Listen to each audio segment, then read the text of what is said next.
much. I want to introduce to you a local legend, a local hero, an activist, an author, international all-star, Luis J. Rodriguez, who has been gracious enough to join us tonight with his presence. So let's give him a very warm welcome.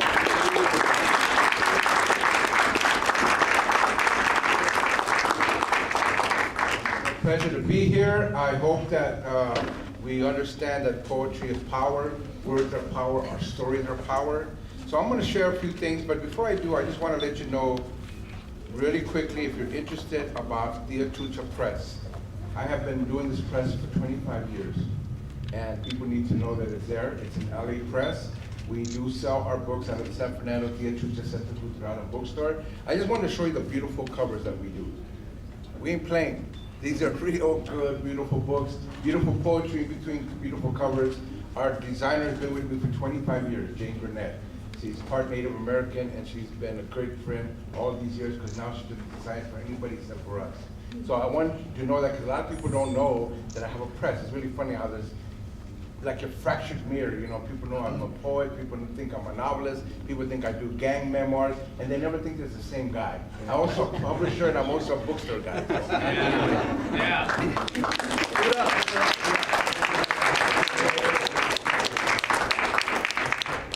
So I'm gonna just read you a few things, and I'm gonna start with a poem about the first poetry reading I ever went to. How many people here, this is your first poetry reading?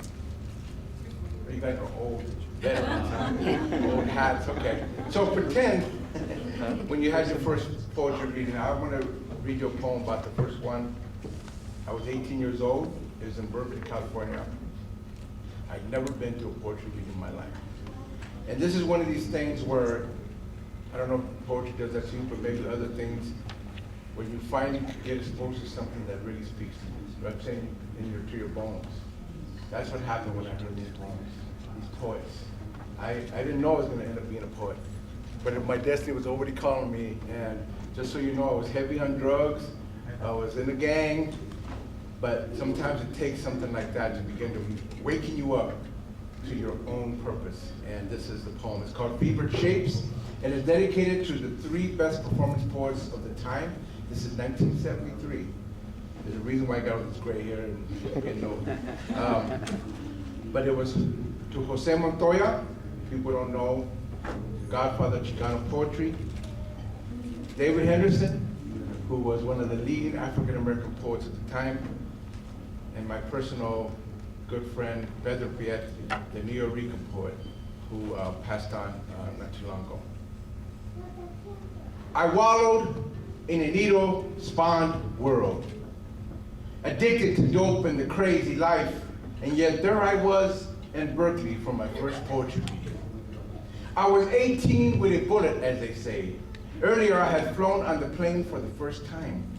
Sure, I've survived half a dozen gun assaults, cops knocking me around, ODs, blades to my neck, and jail cells, homeless and dank streets and beatdowns and barrio brawls. But flying, that scared me to death.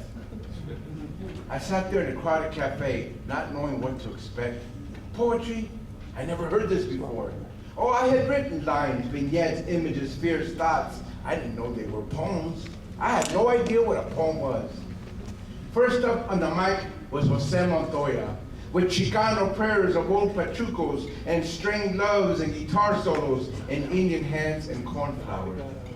Then David Henderson took the stage, gleaning urban black streets, racist stares, Black Panther fury, and Southern cooking. Finally, Pedro Piazzi came up, Neo Rican wordmeister, flashing at Radio's experiences with poems located in phone booths and real-life wisdoms that made us laugh and shake our heads. I never heard words spoken this way, more music than talk, more fevered shapes than sentences, more Che and Malcolm than Shakespeare. These poems came for me, lashed with my throat, demanded my life savings, taking me for a sunset ride. These poems were graffiti scrawls along the alleys and trash-strewn tunnels of my body, the metaphoric methadone for the heroin hurling through my bloodstream, the lifeline I already had inside and didn't know.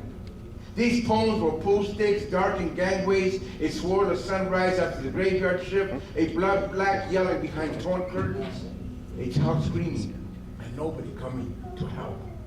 They were a woman sent after a night of lovemaking, a sweet touch of hand to face, cascades of hair on a pillow, a moan during an elongated kiss. These poems were shadowed intent, starter doubts, sorrows without grief, the moon without sky, unknown melodies, the falling inside that happens when you push a razor onto wrist. They came for me as I sank into my suicide, while fidgeting in a chair, inching under the skin, as I wondered why I even came. Jose, David, and Pedro, I was never the same after this. They came for me, and I've never let go. They came for me, and I perspired poems ever since. They came for me and all my addictions, my lies, my falling masks, my pissed off wives, neglected children, angry friends, and back-to-back failures could never, ever take them away.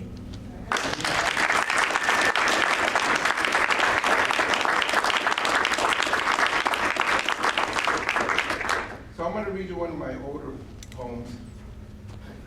I did a lot of work in the homeless community here doing poetry. And we would go to the street, Skid Row, and there was a few bars that you go in there. And this is many years ago in the 80s, and there was one bar, I think it was called, you guys might remember, Main Street. Main Street's changed so much. But there used to be the El Paso Cafe. It used to be an open bar. And so I would go in there and we would do poetry with homeless people. It was pretty good. The interesting thing is I met this one guy. You know how it is at Skid Row is really funny. You have, most of the homeless are African American. And then you have sections of undocumented, but they hardly ever hang together. Like you're all homeless, but you're all split up. And then there was even Indian Alley for the Native Americans. It used to be Indian Alley on Wilton, right off Wilton. So I know all these places, and I'm like, how come even we're all homeless, we're all on the same boat, and we're still split up? Anyway, that's what happened. So, what happened though is I met one dude from Mexico who told me he was a poet from Mexico. And he actually got up and read some poetry. He's pretty good in Spanish. And he had this funny story that I thought was, really great. Was he says that he always wondered who this guy Jesus Sabas was. Because everywhere he looked, there was a Jesus Sabas everywhere. Jesus saves. So I decided to do this poem in his voice, kind of like pretending I'm him. And it goes like this. It's called Jesus Saves or Jesus Sabas. This dude, Jesus Sabas, must be popular or something. You see his name everywhere. I first saw it when I woke up from a Bunker Hill cardboard box to a huge sign at the top of the LA Library. It read, Jesus Sabas. I wish I were that guy. Then I wouldn't be this chalk-faced pirate on city seas. Then I wouldn't be the starved acrobat of the alcoves loitering against splintered doors. Then I wouldn't be this apparition who once had a home made of stone even and a woman to call wife. In the old country, I worked since I was 7. I knew the meaning of the sun's behest for pours to weep. But now such toil is allowed to rot like too many berries on a bush. In the old country, I laughed the loudest, made the most incisive remarks, and held at bay even the most limpid of gatherings. But here, I am a grieving poet, a scavenger of useless literature. They mean nothing in this place. My metaphoric manner, the spectacle of my viscous views, verse, nothing. I am but a shadow on a sidewalk, a spot of soup on a block wall, a roll of dice across a collapsing hallway in a downtown single-room welfare hotel. Okay, Senor Sabas, right now, this is your time.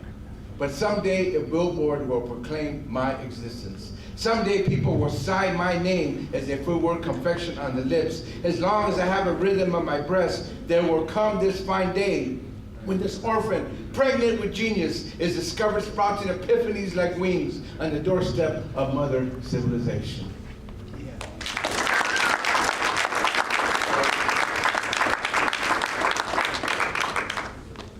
I want to end maybe on another light note. I don't know why. Maybe Santino got me going that way because and this poem is about, let me see if we can find it. Yeah. I don't know about you guys, but I have had cockroaches with me for So I decided to write this poem. And by the way, I do have some, just so you know, I'm selling the memoir, Always Ready, but also the new one, which I really recommend. It's 40 years after Always Ready. It came out a year and a half ago. It calls you back. And honestly, through love, addiction, revolutions, and peace. And so hopefully you'll get that. But let me read this one. And then we'll move on. This poem is called The Cockroaches I Married. My cockroaches have been with me like forever. Several generations of roach families have graced my cupboards and bookshelves for 30 years. They are likely related to the critters I encountered when I first married. Although my wife and I eventually broke up, these cockroaches continue to haunt my socks drawer and toaster. Over the years, regardless of where I lived, I've carried these roaches in boxes, magazines, clothes, and electrical appliances. They nestled in the crumpled creases of the darkest recesses. I trust it was them the darn things do look like. Besides, every landlord I knew claimed no roaches existed in their places until I showed up. Over time, I've tried everything to get rid of the damn pests. Bug sprays, cucumber slices laid out in various corners, roach motels, and Chinese anti-roach chalk. But somehow, a few managed to survive and store away in my possessions until I arrived at my next abode. If I paid attention, I could have given these creatures their own names. Le Rocher, Cucaracha, or Lord Buckingham. They may end up as lifelong partners. They have outlasted my wives, cars, and jobs. But over the years, I've accumulated some horror stories. Like when my kids were babies, I turned on the lights and watched cockroaches scurry across their small faces. And I recall opening cereal boxes from where the creatures scrutinized me through bent antennas and beady eyes, or drinking coffee with roach pieces floating on top. Despite this, we lived for a long time in a kind of human-insect detente. Whereas I once took more of a pleasure in crushing their hideous brown-winged bodies, I soon allowed them to meander by without crashing down on them with my fists. One morning, though, the Cold War escalated to a fighting war. My teenage son woke up the household with blood yells down the hall. As he held his head in a tortured expression, he cried out about the pain.